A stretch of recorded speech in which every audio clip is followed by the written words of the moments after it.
안녕하세요. 여러분들 최근에 MBTI 같은 성격 테스트에 관심들이 많잖아요. 그래서 오늘 간단하게 볼 수 있는 도덕성 테스트 하나를 여러분들께 소개를 해 드릴까 합니다. 유명한 도덕학자 콜버그가 제시한 모형인데요. 이제부터 제가 여러분들께 하인츠라는 가상인물의 이야기를 하나 들려드릴 겁니다.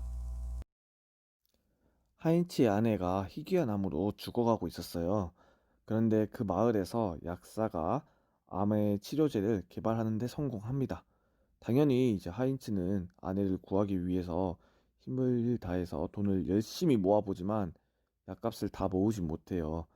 결국 이제 고민하다가 하인츠는 약사를 찾아가서 사정을 말하고 아내가 죽어가고 있으니까 제발 약값을 깎아달라고 애걸하지만 약사는 안 된다고 해요. 그리고 뭐 나중에 뭐 갚겠다고도 얘기하지만 약사는 안 된다고 거절합니다. 하인치는 이제 절망하고 아내를 보니까 계속 죽어가고 있는 걸 이제 봤잖아요. 계속 고민하다가 결국 연구실에 침입해서 약을 훔치게 됩니다. 여러분들은 이 하인츠의 행동에 동의를 하십니까? 아니면은 반대를 하십니까? 그리고 그 이유가 무엇입니까? 한번 영상을 정지를 해 보시고 자기는 이러한 근거로 하인츠의 행동이 맞다고 생각한다 또는 잘못됐다고 생각한다 한번 판단을 해 보시기 바랍니다. 사실 뭐 찬성이건 뭐 반대건 결과가 중요한 테스트는 아닙니다. 이 테스트의 가장 중요한 부분은 바로 근거, 이유인데요. 이제 이러한 근거와 판단이죠. 판단의 근거죠.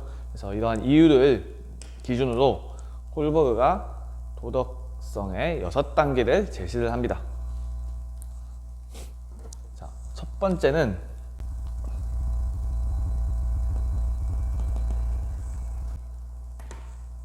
1단계 처벌과 복종의 단계입니다.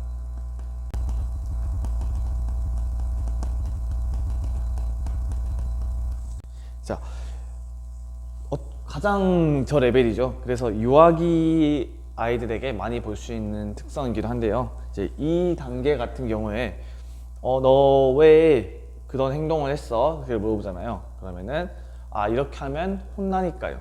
이렇게 하면 엄마에게 맞아요. 이렇게 하면 아빠에게 뭐 압수당해요.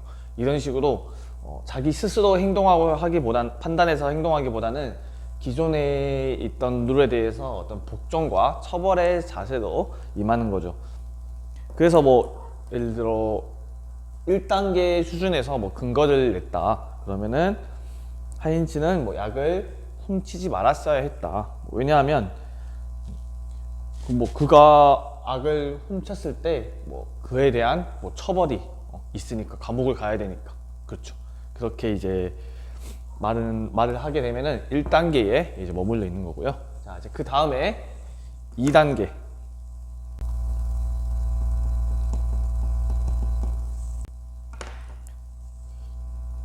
2단계 같은 경우는 도구적 목적과 바로 욕구의 단계 이렇게 보시면 되겠습니다. 자, 이게 뭘 말하냐? 2단계에 있는 이 도덕성을 지닌 사람들은 어떤 이익과 어떤 목적을 위해서 움직이는 거죠. 뭐 예를 들어서 우리 예전에 학창 시절 때 보면 이런 내용들이 있을 겁니다. 불특정 다수를 위해서 어떤 기념일에 막 엄청 많이 싸들고 와요. 뭐 먹을 것이나 이런 것들을. 그리고 다 뿌리는 거죠. 자, 그러면은 물론 뭐 100%가 그렇다고 말할 수는 없지만 그런 사람들의 은연중의 심리 중 하나가 내가 뿌린 만큼 그대로 어때요? 다 돌아오는 거잖아요. 받았으니까 리액션이 있겠죠. 그래서 또 이제 그런 걸 의욕해서 원하기 때문에 또 이제 이 단계에 있는 사람들의 도덕적 특징은 자기의 목적, 어떤 이득에 따라서 움직이는 경우를 말합니다. 자, 그리고 그 다음에 3단계.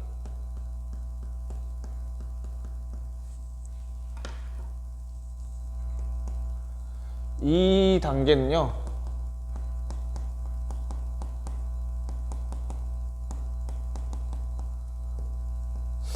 흰색 분필이 잘 안 써지네요.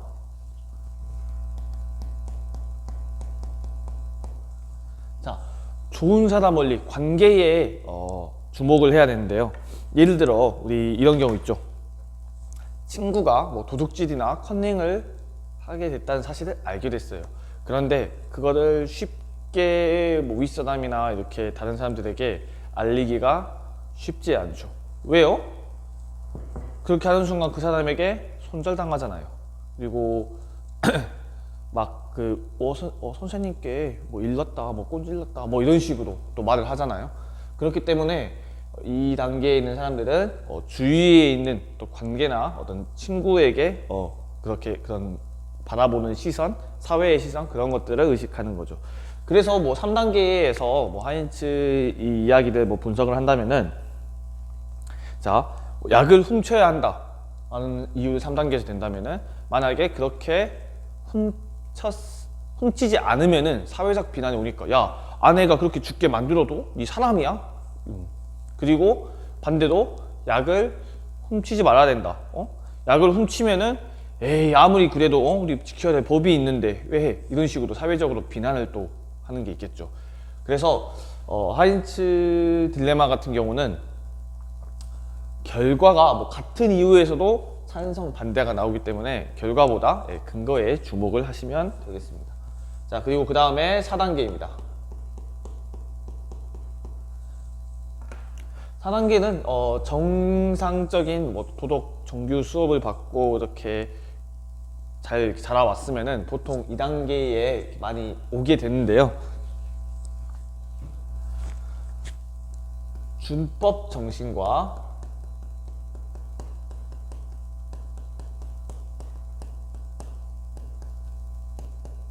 질서의 단계입니다. 자, 이 단계 같은 경우는 우리 뭐 예를 들어서 하인츠가 뭐 훔치지 말아야겠다라고 한다면은 우리 이 의사도 자기가 열심히 노력해서 이렇게 벌어왔고 그리고 뭐 법이 있는데 이러한 아무리 자기의 개인적인 사정으로 인해서 법을 깨버린다면 사회에 무슨 법이 필요 있어? 법과 질서를 지켜야지 규칙이잖아 라고 하는 유형이죠. 그래서 많은 사람들이 이제 4단계의 이론을 이렇게 근거로 내세우는 모습을 이렇게 볼 수가 있습니다. 그리고 이제 그 다음에 5단계인데요.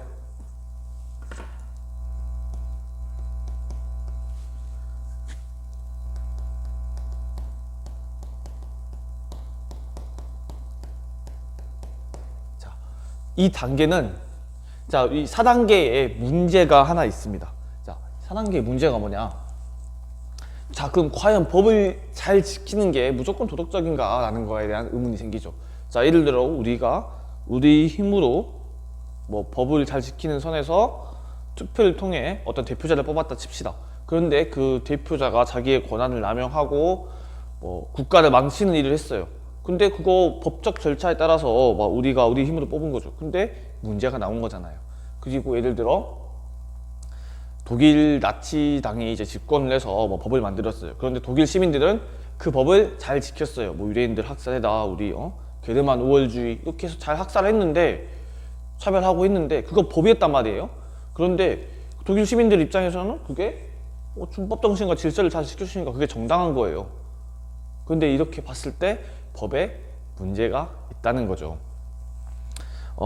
민주주의에서 이제 가장 민주주의의 꽃은 법이잖아요. 근데 여러분들이 꼭 아셔야 될 게 이 법이라는 게 절대 완전 무결한 법은 없습니다. 항상 어디서든 에러가 날 수 있어요. 그래서 이제 이 5단계 사회적 계약의 단계 오면은 그 법 이상의 것을 인지를 하게 됩니다. 예를 들어, 자, 법이 중요하지만 사람의 목숨이 더 중요해. 그러니까 하인츠를 살려야지. 이런 식으로 하인츠에 대한 논배를 말을 할 수가 있겠죠. 5단계 있는 사람들은 말이죠. 자, 그러면 대망의 6단계는 뭐냐?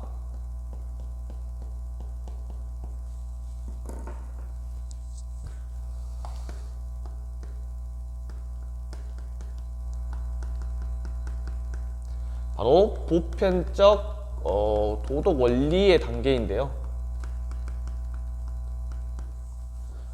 이렇게 하면은 뭔지 굉장히 추상적이죠. 맞아요. 사실 저도 이 단계를 이해하기가 힘들고요. 콜버그도 이 단계에 대해서 굉장히 인류 중에서 보기 힘든 단계라고 말합니다. 그래서 사실상 이 단계는 뭐 거의 없다고 보시면 되는데, 이게 뭐 무슨 단계냐? 자기의 생각이 뭐 보편적 인류 정신과 어떤 도덕 원리와 뭐 일치하는 뭐 그 정도 단계라고 보시면 돼요. 그래서 공자, 소크라테스 같은 일부 성각자나 철학자들에게 이제 발견되는 도덕 단계라고 합니다. 그래서 뭐 일반인은 사실상 정상적인 교육을 이렇게 쭉 자라오면서 올라가게 되는데, 보통 이제 최종 단계가 5단계쯤으로 이제 보고 있죠. 그런데 반대로 이 단계의 재밌는 점은 이렇게 퇴행할 수도 있습니다. 5단계에 있는 사람이 어떠한 계기로 인해서 4단계로 가는 게 이제 가능해요. 저 같은 경우는 5단계를 이제 5단계에 있는 근거로 말을 했는데요. 분명히 제가 이제 하인츠라면은 아내의 목숨을 살리기 위해서 그 약을 훔칠 거예요. 약을 훔치는데 이제 아내를 당연히 이제 저는 생명이 우선이기 때문에 법보다 생명이 우선이에요. 일단 살려야죠. 가족의 그 생명이 우선인데, 그리고 나서 여기 있는 법 또한 기꺼이 준수해서 내가 이걸 감안하고 이걸 훔친 거기 때문에 스스로 감옥 갈 용의가 있다라고 해서 이제 이렇게 하인츠의 행동을 옹호할 것 같습니다. 자, 그런데 사실 이제 이 이론에 물론 비판점이 있어요.